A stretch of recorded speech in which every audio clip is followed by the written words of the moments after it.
buñ la gis buñ la xam. seetaanal. seetaanal. seetaanal. seetaanal. seetaanal. da nga bëgg a xam. seetaanal. Cet épisode est réalisé en collaboration avec Westaf News. Bonjour et bienvenue dans ce nouvel épisode du podcast de Seetanal Media. Aujourd'hui, nous avons l'honneur de recevoir Momodou Thior, journaliste éminent et président du CORED, le Conseil pour l'observation des règles d'éthique et de déontologie dans les médias au Sénégal. Nous allons discuter avec lui de la question suivante. Comment le CORED travaille-t-il pour protéger les citoyens contre la désinformation et les abus médiatiques? Bonjour, M. Thior. C'est un véritable plaisir de vous accueillir. C'est un plaisir.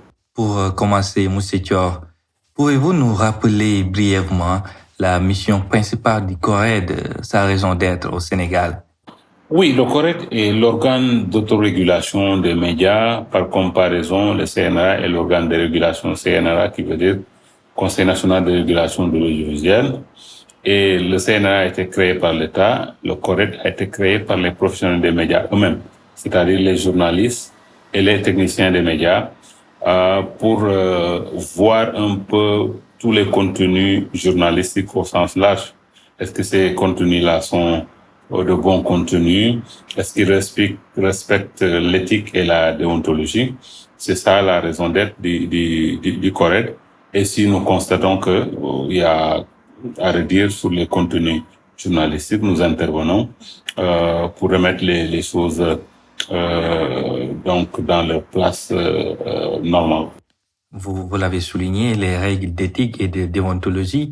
Alors, quels sont les mécanismes et les outils que le CORED utilise pour surveiller et réguler les contenus médiatiques afin de garantir leur conformité avec ces règles? Oui, là où nous faisons l'interview, vous avez vu qu'il y a 2 écrans plats, géants, où nous regardons les télévisions qui font de l'information à toutes les heures et les émissions animées par les journalistes.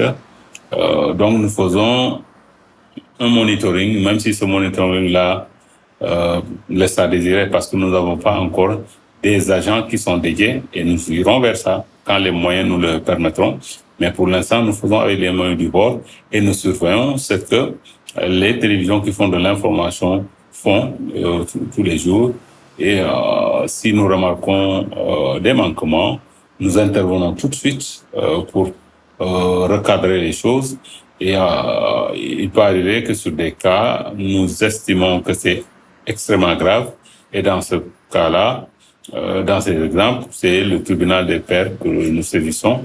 Et l'affaire est portée devant le tribunal et le tribunal peut prendre des sanctions au besoin face à des cas précis où on estime que c'est trop grave pour laisser passer.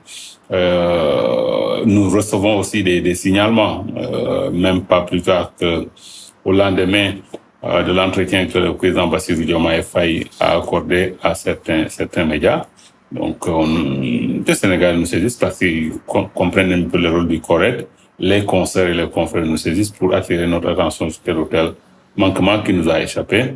Et ça aussi, quand nous le constatons, quand nous estimons que il y a quelque chose à faire, nous n'hésitons pas à prendre les devants pour donc remettre les choses à plat.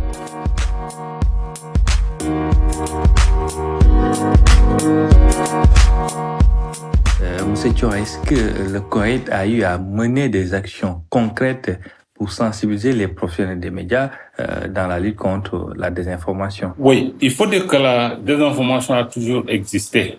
Elle a été amplifiée aujourd'hui parce qu'il y a ce qu'on appelle les médias sociaux, et qu'il faut différencier des médias en ligne qui font de l'information et qui sont des médias professionnels. Maintenant, la désinformation, vous savez, souvent nous pensons à nos amis qui sont dans la politique, mais ça va au-delà. Et ce qui est regrettable, c'est que ceux qui le font à dessein pour manipuler. Parce que quand on désinforme, la personne qui fait la désinformation sait très bien que l'information, elle est erronée, mais quand même, elle tient à continuer pour manipuler sa cible. Donc, quand on est de prime abord un bon professionnel des médias, on ne désinforme pas. On doit même aborder la désinformation. Donc, les rares professionnels des médias qui tombent dans le panneau doivent savoir raison garder parce que c'est quelque chose qui nous décrédibilise. Une information doit être béton avant de porter ça au public.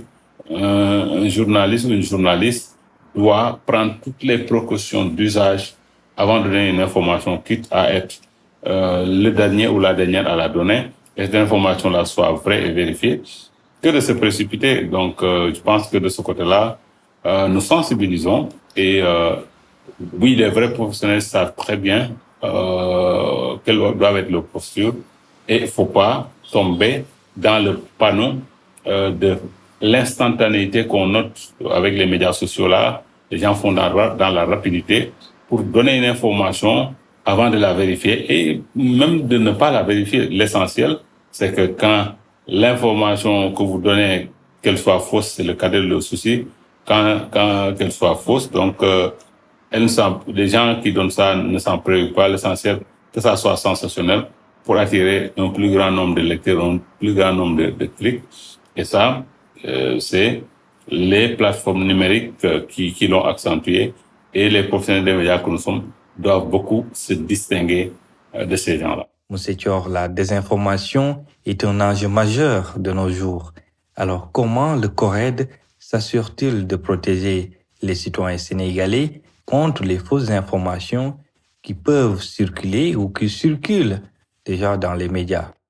Oui, par exemple, nous avons réuni il y a un an, parce que nous travaillons avec les moyens du bord, tout ce qu'il y a comme professionnels des médias, comme techniciens, c'était plus accentué sur les techniciens, autour d'un atelier pour les sensibiliser sur le bon usage de la photo et de la vidéo. Parce qu'aujourd'hui, nous avons senti que la photo et la vidéo sont omniprésentes. Même vous regardez, de moins en moins, les gens font de longs textes. C'est plein de photos ou la vidéo à gogo. Et malheureusement, la façon dont la photo et la vidéo est utilisée laisse à désirer. Nous les avons vraiment regroupés pour les sensibiliser, pour leur dire voilà ce qui doit être votre posture pour éviter demain que vous ayez des problèmes. Donc, c'est des choses qui vont dans la bonne direction là, parce que souvent, les gens veulent bien faire, mais ne savent pas comment s'y prendre et peuvent commettre des impairs qui peuvent avoir des conséquences fâcheuses. Parce que une vidéo qui est mal utilisée peut avoir des répercussions, ma foi, désastreuses. Je donne l'exemple de ce père de famille, un docteur de son état, qui s'était suicidé et dans la foulée avait tué 3 de leurs enfants. Et on a vu comment les gens utilisaient sa photo sans la flouter. Et le CORED est intervenu d'ailleurs pour vraiment sévir contre ces médias-là en leur disant attention, il y a une ligne rouge à ne pas franchir.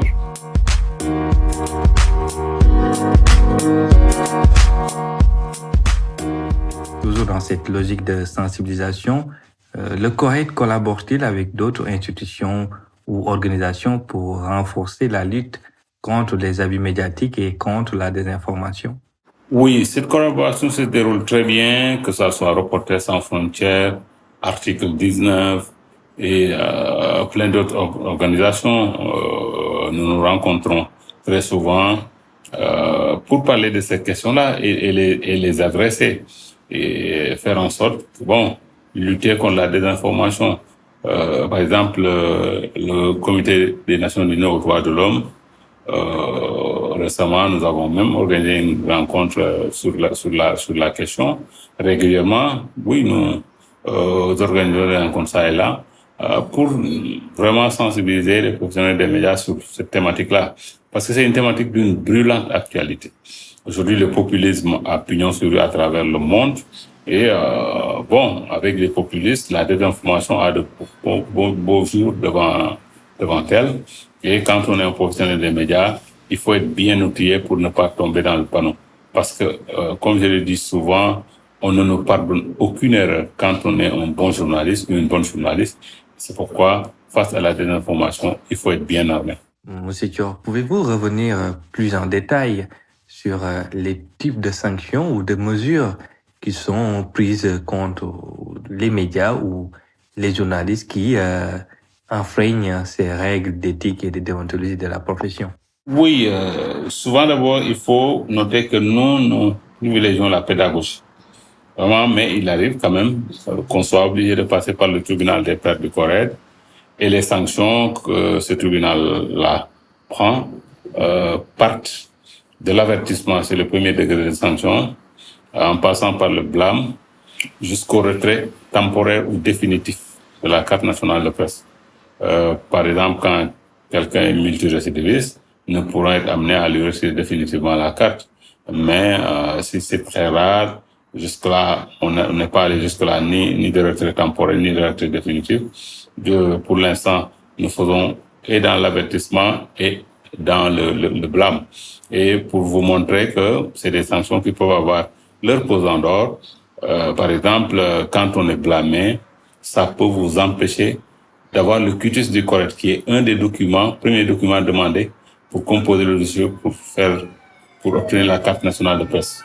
Et quand on ne vous attribuez pas ce quitus, vous ne pouvez pas avoir de carte nationale de presse parce qu'il y aura un document manquant. Et aussi, les sanctions du CORED pèsent quand on donne ce qui était appelé jadis l'aide à la presse. Par exemple, on retire des points quand vous travaillez dans un média et que, par exemple, vous avez été sanctionné, on regarde quels sont les médias, quels sont les journalistes qui ont été sanctionnés, à quel média ils appartiennent. Et dépendant des médias auxquels ils appartiennent, on peut retirer à ce média-là 10 points. Et ça peut peser sur le montant qu'ils doivent recevoir de l'aide à la presse, parce que à un certain niveau, on peut, au lieu de se retrouver avec 15 millions, on peut se retrouver avec 10 millions parce qu'on aura été sanctionné par le CORED. Vous en parlez au tout début de cette discussion, des journalistes et citoyens qui vous interpellent sur des cas d'abus médiatiques ou des cas de désinformation. Y a-t-il des plateformes ou des procédures spécifiques mises en place pour faciliter ces signalements? Oui, nous communiquons beaucoup, le site est là. Et nous disons aux gens comment vous pouvez saisir le CORED. Ça peut être à travers le site, ça peut être à travers l'adresse mail que le CORED a, qui est cored14 en chiffre @gmail.com. Vous n'avez pas besoin de vous déplacer. Quand vous nous envoyez votre requête là-bas, nous traitons. Les gens ne se déplacent très rarement, mais il arrive que les gens amènent leur plainte jusqu'ici au bureau. Mais nous facilitons la tâche pour faire en sorte qu'avec toutes ces technologies modernes, on peut être au bout du monde et voir sa requête satisfaite sans qu'on puisse faire le déplacement là.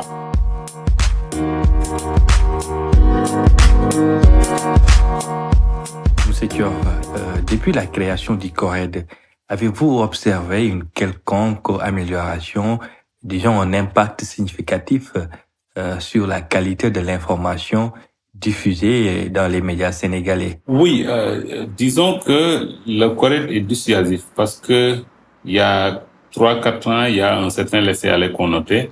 Les gens font beaucoup attention. Ils se disent, bon an, mal an, il y a le CORED qui surveille. Parce que même si les moyens ne le permettent pas, il y a des choses qui nous échappent. Mais nous sommes très regardants sur ce qui se passe. Et vraiment, quand nous remarquons ou quand on fait remarquer des informations, nous intervenons auprès de qui pour un peu rétablir les choses et les remettre vraiment dans l'ordre. Donc, de ce côté-là, il y a aucun souci. Et je pense que c'est ça un point de gagner. Aujourd'hui, que ça plaise ou non, parce que le CORED est reconnu par le Code de la presse en son article 53-54. Et ça aussi, que les gens le veuillent ou non, le CORED, ces sanctions s'imposent. Donc, c'est pas un organe ouïa-ouïa. Les gens, peut-être, il y a avant l'adoption du Code de la presse en 2017, parce que le Code réellement a été implémenté, c'est-à-dire appliqué à partir de 2022. Mais avant, donc, on faisait avec notre bonne volonté, on discutait beaucoup avec les gens, nous continuons à le faire, mais aujourd'hui, que les gens le veuillent ou non, quand nous décidons de quelque chose, ça s'impose à tous. Et ça aussi, c'est un point de gagnant. Donc, c'est un organe qui ne sera que ce que les professionnels des médias en feront. Quels sont les principaux défis auxquels le CORED est confronté actuellement dans sa mission et pour l'avenir, quelles sont vos perspectives? Et les défis, c'est d'abord le manque de moyens parce que nous dépendons du Fonds d'appui et de développement de la presse et souvent, sur l'année, le budget que nous soumettons n'est pas satisfait à 50% pour dire les choses telles quelles. Et ça nous freine. Parce que, certes, nous pouvons aller chercher des partenariats par-ci, par-là, mais dès l'instant où on dit le fonds doit mettre à la disposition du CORED de quoi fonctionner normalement, ça doit être suivi d'effet. Parce que le travail de service public que nous faisons, c'est pour tout le Sénégal. Et à travers le ministère de la Communication, c'est tout le Sénégal qui en bénéficie. Et on doit doter le CORED de moyens conséquents. Par exemple, là, nous voulons faire un monitoring plus régulier, mais nous ne pouvons pas le faire parce que nous ne pouvons pas recruter un personnel dédié. Et c'est ça qu'il faut faire d'ailleurs, avoir des agents qui vont monitorer et faire la remontée journalière ou hebdomadaire. Et ça nous permettra d'être beaucoup plus présents et de surveiller de manière très, très remarquée tous les médias qui sont au Sénégal. Monsieur Thior, il y a un point qu'on n'a pas encore parlé et qui est essentiel.